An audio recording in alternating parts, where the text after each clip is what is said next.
Cu oameni, pentru oameni, să continuăm împreună. Este îndemnul cu care Mariana Gâju și-a lansat candidatura pentru un nou mandat la conducerea primăriei din Cumpăna. Sistemul de canalizare, căminul cultural, locuințele ANL, introducerea gazelor și noua sală de sport sunt câteva dintre proiectele pe care primarul le-a dus la bun sfârșit.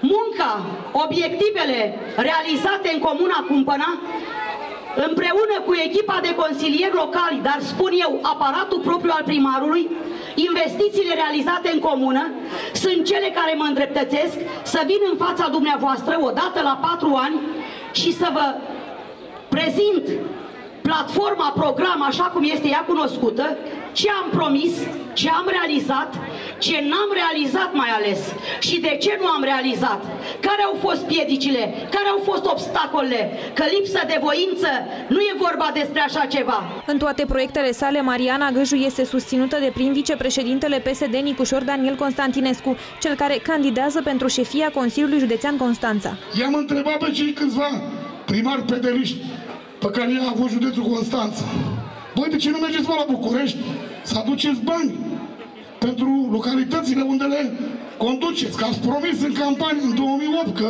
rupeți Maimuța în două, că asfaltați Marea Neagră. Ce au făcut? N-au făcut nimic.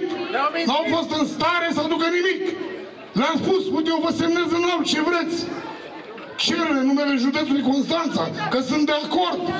Nu mai aduceți bani dacă puteți. Dar dacă ei nu au adus cât au avut guvernul la București, cine o să-i creadă că o să aducă bani de acum încolo când guvernul este ponta USL?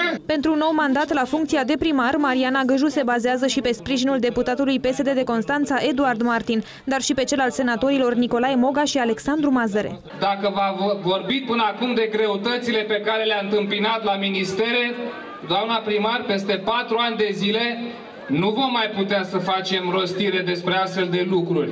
Următorii 4 ani de zile, dumneavoastră ca primar, domnul președinte Constantinescu ca președinte de Consiliu Județean, veți avea un guvern prieten la București. Și asta înseamnă că va fi un guvern prieten și cu Cumpăna. Doamne ajută! Pe scenă, alături de Mariana Gâju, au urcat mai multe femei care conduc primării din Republica Moldova. Invitatele speciale au vrut să arate că și femeile au un cuvânt de spus în politică și se implică pentru comunitatea pe care o reprezintă.